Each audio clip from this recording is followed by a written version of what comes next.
மாரியம்மா பொன்னான செவ்வாய்க்கிழமையிலே அடிவே அடிமுழங்க உரிமை மேல உனக்குத்தான் பொங்கப்பாடா உருவாகி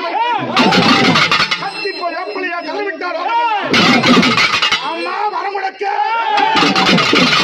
மகமாரி அழைக்கும் போது கொக்கரிச்சி வாடியம்மா திரிசூலி காட்டேரி நகரி 7 பேரை ஜோடி பிரியாம 7 பேரை ஜோடி பிரியாம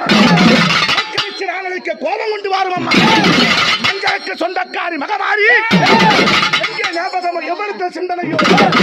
ஆடாத ஆட்டமெல்லாம் ஓடிய வர வேண்டும் அதனால் தவமிருந்த கந்தானம் கட்டி இந்த பொன்னால திருநாளை முன்னிட்டு எங்க சக்தி மகமாரிக்கு